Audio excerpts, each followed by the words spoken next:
Biz o'g'lim bilan do'konga chiqdik. Oливье salat qilib turdim. Makka yo'q ekan. Shuni olib kelgani bordik. Eng trenddagi salat qandaydir rosa yegim keldi. Bunaqasiga mahallashidagi do'konga bordik-da. Do'konga ketib turib, yoshligimda borgan bog'cham yonidan o'tdik.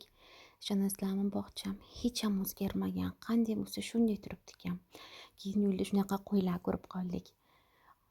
Biz qo'ylarni tomosha qilib tursak, mana bunisi o'zicha oyog'ini likillatyapti-yu, bizga qarab xo'mrayapti. Biz keyin ketdik, yana siz bo'lmasin deb ketdim. Keyin bog'chani qaranglar qizlar, yoshligimda qanday bo'lsa shunday balachala o'ynab yuribdi.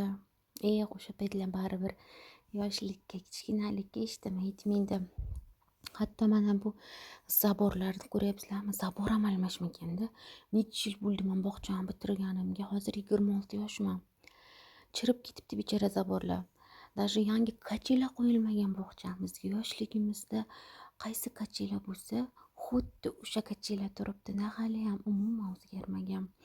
Ko'rib hayron qolibman. Hech nima o'zgarmagan. Даже opoy o'sha. Meni yoshligimda menga Janna opoy bo'lgan, meni opoyim haligacha o'sha opoy ishlaydilar-da. Bog'chada ko'rsam haligacha taniyman. Opoyim ham hech ham o'zgarmaganlar. O'sha paytda qanday bo'lsalar, xuddi shundaylar. Semirmaganam, ozmaganam-da. Bog'chani ko'rib to'g'risi yoshligim esimga tushib ketdi. Eng mazza payt. Lekin yoshligimizda ahmoq bo'lib katta bo'lishda orzu qilib yurar ekanmiz. Hozir o'ylasam, yoshligimdagi eng ahmoq orzuyim katta bo'lish. Mayli, alhamdulillah shu kunga yetib keldik.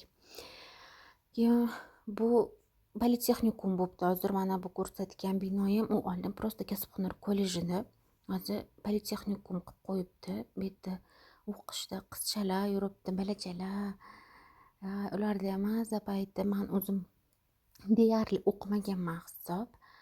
Ular ko'rib ham havasim kelib ketibdi. Ular hozir eng maza paytida maza qilib yuribdi, aylanib mahallalarda qizchalar o'rtoqlari bilan.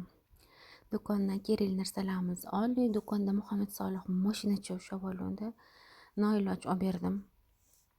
Bunaqa mashinalardan uyda tiqilib yotibdi, lekin balani bilasizlar, babu o'shavaladi. Mayli, qo'yin anaqa bo'lmasin deb olib berdim. O'ynaydi uyda endi. Ko'p bo'lib u ham terilib turadi uyimizda deb. Ana, deb o'g'lim o'ynab o'tiribdilar. Uyga kelganimizdan keyin o'zini nevaralari chiqdi, keyin birga o'ynashdi ular o'zini nevaralari bilan. Mana bu kichkina qizcha o'zining 3-nevaralari, bu 2-nevaralari. Unisi sal kattarog'i, katta nevaralari yo'q, bilmayman qayergadir ketibdi. Ular bilan maza qilib o'ynagandan keyin jo'joyimni kiyimlarini almashtirib qo'ydim. Bilmayman, bir kunda biz o'g'limdan nechta ustozcha almashtiramiz. Televizorda multfilm ashulachi o'yinga tushib yotibdi meni serin o'g'lim. Ko'z tegmasin. Juda anaqa qilaman-da, o'g'lim yaxshi ko'rib ketaman bir paytlari. Keyin kechga biz har doimgidek xo'jayinim, men, o'g'lim o'shanchaga bordik, burgersga. Keyin men aytdi pizza yedim, bilasizlar.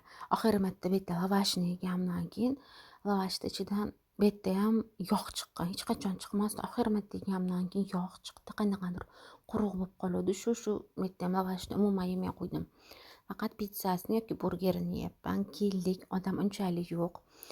Pizzamiz ham keldi. Qanaqa appetitni maza qilib yeb oldim. Alhamdulillah, yetkazganiga shukr. Mana shu sirni sousi rosa yoqadi. Maza ketadi frilar bilan. Muhammad Solih ko'pincha frisini yeydi. Maza qilib yeb oldik. Keyin sekin uyga qaytdik xo'jayinim bilan.